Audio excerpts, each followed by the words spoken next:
안녕하십니까. 교과서 읽어주는 남자 김영선입니다. 오늘 한국 근현대사 42차 시, 즉 마지막 수업 시작하도록 하겠습니다.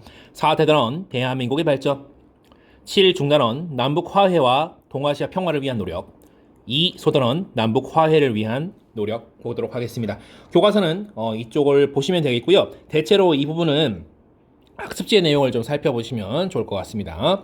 자, 학습 목표 하나씩 살펴볼 건데요. 첫 번째, 남북 사이에 체결된 중요 합의서와 선언문의 내용을 비교할 수 있다. 두 번째, 남북의 평화 정착을 위한 여러 주체의 노력을 설명할 수 있다고 되어 있는데, 사실은 오늘 같이 살펴볼 것은요, 정부 차원의 노력만 좀 위주로 살펴볼 예정입니다. 자, 연표를 좀 들어가 볼 건데, 우리 이미 익숙한 것들이 좀 나와 있습니다. 72년도에 7.4남북 공동성명, 어느 시기죠? 그쵸? 박정희 정부 시기에 나왔던 것이고요. 이거 발표하고 바로 3개월 뒤에 유신 발표했었죠? 자, 91년 갑니다. 91년이면 여러분들 노태우 정권 시기라는 거 알아두시고요. 남북한이 UN, 즉 국제연합에 동시 가입했던 그 시기고요. 남북기본합의서, 그리고 이어지는 남북한 한반도 비핵화 공동선언까지 한번 기억해 보시면 좋을 것 같고요. 자, 2000년 갑니다. 2000년에는 김대중, 다른 말로 DJ라고도 불렸죠. DJ 정부 시기에 6.15 남북 공동선언이 있었습니다. 자, 그리고 나서 7년 뒤였습니다. 7년 뒤에는요, 그 뒤를 이었던 노무현 대통령 때 14남북 정상선언이 있었고요. 다른 이름으로는 14남북 공동선언이라고도 부릅니다. 자, 2018년도에는요, 여러분들 불과 몇 년 전이죠. 아마 여러분도 뉴스에서 봤을 것 같은데, 문재인 대통령 당시에 4.27 판문점 선언이 있었습니다. 자, 오늘 같이 볼 것 중에서는요, 주요하게 봐야 될 것은 바로 여기 이렇게 세 가지가 좀 주요하게 볼만 하고요. 그 뒤에는 이제 이름만 좀 체크해 주셔도 괜찮을 것 같습니다. 자, 보시면 72년 7.4 남북 공동성명 내용 보도록 하겠습니다. 자, 여기서는요, 내용을 쭉 보시면 우리 수업도 다뤘지만 요 키워드를 기억해 주셔야 됩니다.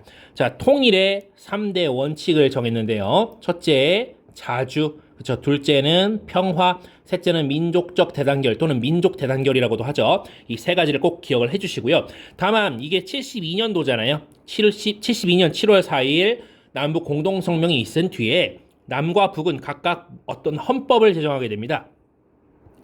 그 헌법이 남한, 즉 대한민국에서는 그렇죠, 유신 헌법이죠. 대통령의 권력을 극대화한 그 헌법이었고요. 자, 북한에서는 그렇죠, 사회주의 헌법이라는 것이 제정됩니다. 해서 북한 당시 주석 김일성의 그 권력을 극대화하게 됩니다. 그래서 이 7.4남북 공동성명은요, 남북의 첫 번째 합의라는 역사적 의의가 있지만서도 각 남과 북의 그 권력자들의 권력을 강화하는데 이용되었다, 활용되었다라고 하는 그런 측면도 있다는 것을 같이 기억을 해주면 좋겠습니다. 자, 그 다음 넘어가 볼게요. 자, 91년이죠. 노태우 정부 시기에 이름이 굉장히 길어요. 12월이었는데 남북 사이에 쭉 나가다가 뭔 합의서래요. 선생님도 다 못 외워요. 그래서 남북 기본 합의서라고 기억을 해주시면 되겠습니다. 자, 여기서는 기역과 니은을 좀 보려고 하는데요. 기역 같은 경우는 7.4남북 공동성명에서 천명된 조국 통일의 3대 원칙을 재확인했다라고 하는 것이고요. 그것이 바로 이 세 가지를 말하는 거겠죠. 위에서 자주평화, 민족 대단결. 자, 그리고 또 특이한 표현이 있는데 니은이 있습니다. 니은. 자, 쌍방 사이의 관계가 나라와 나라 사이의 관계가 아닌 통일을 지향하는 과정에서 잠정적으로 형성되는 특수관계라고 하는 굉장히 긴 그런 표현이 있는데요. 자, 이거는 어떤 뜻인지 좀 보도록 하겠습니다. 자, 일단 문제 3번, 4번 보시면 기역, 즉 조국 통일 3대 원칙 쓰라고 했죠. 여기는 자주, 평화, 그리고 민족적 대단결 또는 민족 대단결 적어주시면 되겠고요. 자, 니은 무슨 말이냐? 쌍방 사이의 관계가 나라와 나라 사이의 관계 아니다. 각자를 나라로 인정해버리면 뭐 할 필요가 없다. 그렇죠? 통일할 필요가 없다라고 본 거죠. 그러니 각자를 이러저러한 특수관계라고 해서 우리는 뭘 지향한다? 그렇죠. 통일을 지향한다는 그런 표현을 해준 겁니다. 그런 의미라는 거 알아두시면 좋겠고요. 자, 근데 이 남북기본합의서가 도대체 왜 체결되는지 2번 볼 건데요. 자, 80년대 말부터 일어난 사회주의 정권의 붕괴를 들 수 있습니다. 대표적으로 소련의 붕괴죠. 여러분, 선생님이 여러 차례 말씀을 드렸지만 80년대 말부터 해서 공산권의 힘이 좀 빠지게 됩니다. 특히 소련, 즉 소비에트 사회주의 공화국 연방, 그 소련이 차차 무너지기 시작해요. 당시에 이제 그 미하일 고르바초프라는 사람이 소련의 지도자로 나서게 되면서 개혁 개방, 즉 뭐 페레스트로이카, 뭐 글라스노스트 이런 정책들을 펴면서 소련이 이제 점차 붕괴하게 되었습니다. 자, 근데 그러면서 공산권이 이미 좀 빠지니까 자유진영 또는 뭐 자본주의 진영에 있던 이 국가들이 이 공산권 국가들과 좀 대화를 시도하게 되고 그런 과정에서 수교, 즉 외교 관계를 맺게 되는 그런 역사적인 선택들을 하게 됩니다. 그래서 뭐 소련, 중국 등 이런 공산권 국가와도 대화를 시도하게 돼요. 누가? 그렇죠. 노태우 정부가 말이죠. 자, 이러한 것들을 뭐라고 했느냐? 북방 외교라고 불렀죠. 북방 외교의 또 다른 산물 하나가 바로 남북 기본 합의서 되겠다. 즉, 여기 있는 남북 기본 합의서도 북방 외교의 한 결과물 되겠다라고 하는 것을 기억을 해주시면 좋겠고요. 자, 세 번째 회담 또 가보겠습니다. 세 번째, 회담이 아니고 세 번째 문건이죠. 자, 여기는 보면요. 남북 공동선언이라고 되어 있는데 날짜 꼭 같이 기억해 주세요. 6월 15일입니다. 그래서 6.15 남북 공동선언이라고 부르거든요. 근데 아주 중요한 의의가 있습니다. 뭐냐면 분단 이후 첫 번째 정상회담이라는 의의가 있습니다. 아주 중요하고요. 여기에서는 어떤 표현이 좀 특징적이냐면 남측의 연합제 안과 북측의 낮은 연방제 안이 서로 공통성이 있다라고 인정한다라고 하면서 뭐 통일을 지향해 나간다 뭐 이런 내용들이 있습니다.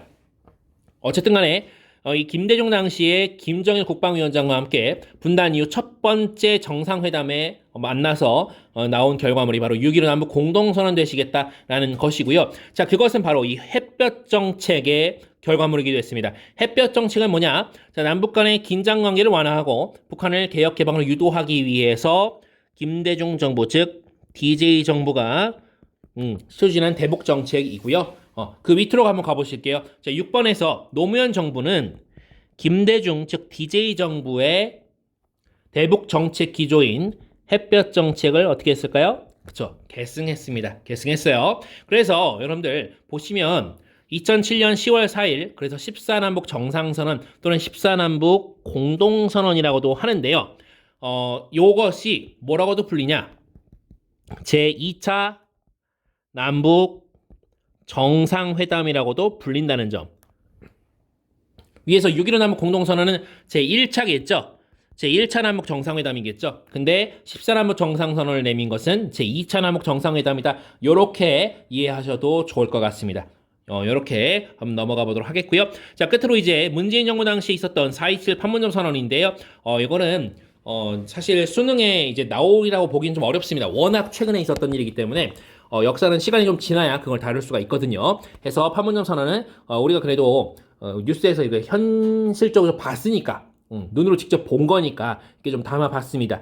그리고 최근에는 사이가 뭐 좋진 않아요, 그죠? 북한이랑. 이게 보니까 2022년도 11월에 북한이 동쪽으로 이 대륙간 탄도미사일로 추정되는 미사일을 발사했다. 뭐 이틀 연속 도발했다. 이런 내용들이 나오고 있는데 뭐 비슷비슷합니다. 현재도 상황이 비슷비슷해요. 자, 어쨌든 간에 오늘 내용 살펴본 것은 남북 화해를 위한 노력을 기준으로 해서 좀 살펴봤고요. 여러분들이 알아두실 게 아까도 말씀드렸지만 여기 이렇게 세 가지입니다.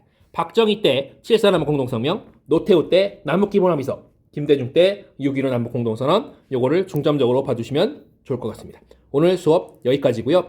지금까지 한국 근현대사 수업 42차시의 수업 모두 마치도록 하겠습니다. 그동안 대단히 고생 많으셨습니다. 여기까지입니다.